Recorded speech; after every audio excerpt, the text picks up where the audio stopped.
뭐라 그럴까요? 그냥 완전 적나라하게 얘기할까요? 안녕하세요. 저는 여의도 성모병원 응급학과 전문의 그리고 메디스태프라는 스타트업 대표를 하고 있는 기동훈입니다.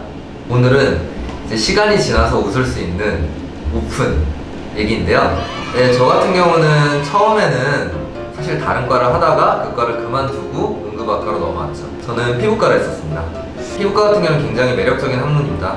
아름다움 그리고 질병을 같이 볼 수 있는 과이기 때문에 저랑도 잘 맞을 수 있다고 생각을 했고 그리고 경제적인 부분에서도 사실은 나쁘지 않겠다. 내가 또 한번 돈을 또 한 번 또 제대로 벌어봐야겠구나. 근데 이제 어렸을 때는 좀 그런 생각을 했었죠. 응급학과보다는 좀 경제적으로는 그래도 좀 더 높은 수입을 기대할 수 있죠. 피부과를 그만뒀던 거는 첫 번째는 실제로 해보니까 생각보다 별로 재미가 없었다. 그리고 저한테 좀 맞지 않았다는 생각을 했었고요. 피부과 레지던트가 편할 거라고 생각하시는 분들도 있는데, 물론 이제 연차가 더 올라가면 조금 편해질 수는 있지만 1, 2년차 때는 이제 외래 중심이다 보니까 환자들도 많이 있고, 외래가 끝나면은 바로 컨설트도 봐야 되고, 사실 잡일들이 좀 되게 많았었던 걸로 기억을 해요. 두 번째로는 의국이랑도 좀 안 맞았던 건 확실히 있어요. 윗연차랑 좀 불편했던 것도 있었고요. 제가 그만두고 저랑 같이 동기로 들어갔던 친구도 한 달 있다가 이제 같이 그만두면서 어떻게 보면 그 당시 이제 1년차가 다 그만뒀었던 그런 상황이 있었죠. 그만둔다고 말하니까 윗연차들이 뭐라고 얘기를 해요? 윗연차들은 저한테 얘기할 건 없었던 것 같고요. 당시 피부과 과장님이 굉장히 존경할 만한 분이었습니다. 서성준 교수님이라고 현재 지금 피부과 학회장님이시죠.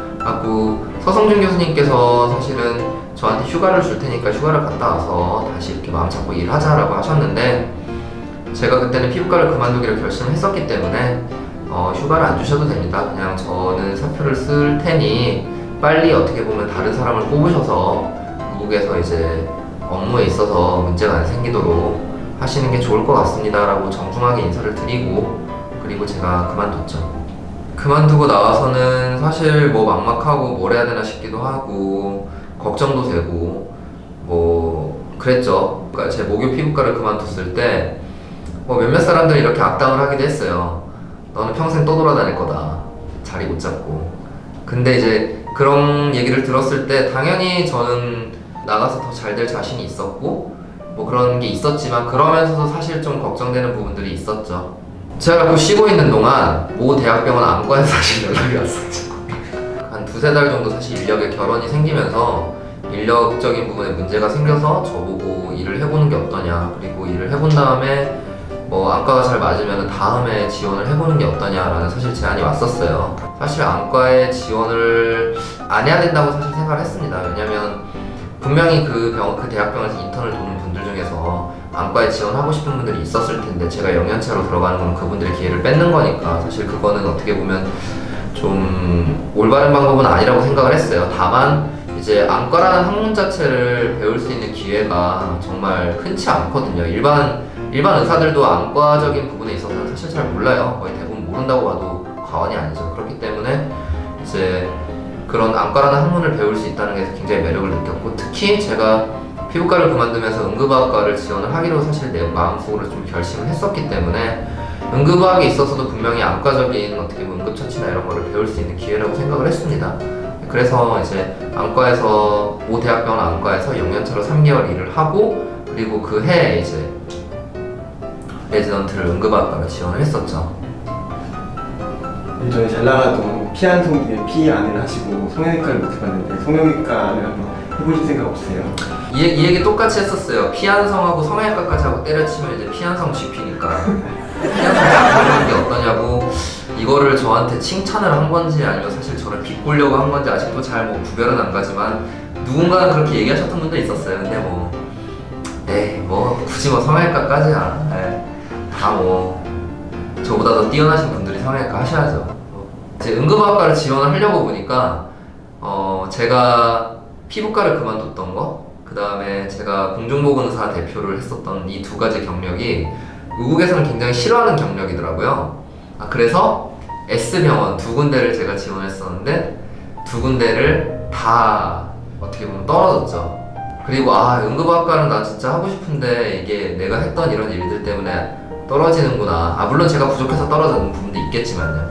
또 다른 S대인 이제 세브란스 병원에서 연락이 와서 혹시 응급학과를 하고 싶다고 들었는데 지원을 해보는 게 어떠냐 해서 이제 원서를 내고 이제 세브란스에서 이제 응급학과 레지던트로 일을 하게 됐습니다. 예전에 인턴 때 강원도 삼척이라는 데 파견을 갔던 적이 있었어요. 그 당시 이제 응급학과 과장님들이랑 같이 일을 하면서 응급실에서의 근무에 어떻게 좀 많이 매력을 느꼈습니다. 물론 힘들고 주치자들도 오고 뭐 일하다가 맞고 이런 적도 있었지만 바로바로 결정을 내리고 내가 하는 결정 하나하나가 환자들한테 바로 큰 영향을 미치고, 특히 그리고 응급학과 의사로서 우리가 항상 생각하는 게 있잖아요. 우리한테는 순간이 환자한테는 영원이다. 이런 사실 말 같은 것도 굉장히 어떻게 보면 매력적으로 다가왔었고요. 사람을 살리는 학문, 어떻게 보면 바이탈이라고 그러죠. 저희 의사들끼리는 이제 바이탈을 다루는 과에 어떻게 보면 최전선에서 제일 급성기 환자들을 매니지를 하는 거에 있어서 굉장히 매력을 많이 느꼈습니다.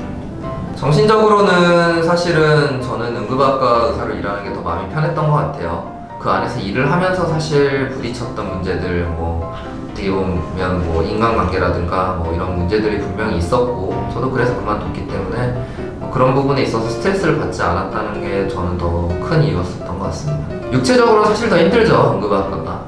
그 육체적인 고통이나 힘듦을 상쇄시켜줄 만한 보람이 저한테는 더 있었던 것 같아요. 어떤 거를 도전하고 어떤 거를 도전하다가 실패를 할 수 있습니다. 근데 저는 이 말을 제일 좋아하거든요. 시련은 있어도 실패는 없다. 현대그룹의 창업주셨던 고 정주영 회장님께서 하셨던 말인데요. 긴 인생에서 봤을 때 결국 그거는 실패가 아니라 어떻게 보면 좀 더 나은 인생으로 가기 위한 극복할 수 있는 시련을 그냥 한번 겪었다고 생각을 해요. 그래서 어떤 레지던트를 하시건 아니면 꼭 레지던트가 아니에요. 어떤 일을 하시더라도 그만두고 다른 새로운 일에 도전을 할 수 있다고 생각을 합니다. 그래서 특히 의사들이나 의대생들 같은 경우에는 유급을 당한다든지 아니면 레지던트를 그만두는 거에 대해서 본인의 커리어에서 좀 흠결이라고 생각하는 사람들이 분명히 있어요. 의사사회는 아직도 보수적이니까 그렇게 보시는 분들도 있고, 인생은 길고 내가 어느 방향으로 가고 싶고 그런 방향에 있어서 긍정적인 마인드를 잃지 않고 항상 앞으로 나아가려고 노력한다면 한 번 멈췄던 거, 그리고 한 번 어떻게 보면 진로를 틀었던 것 자체가 인생에서 오히려 더 좋은 일들이 많이 있을 수 있다라고 말씀드리고 싶습니다.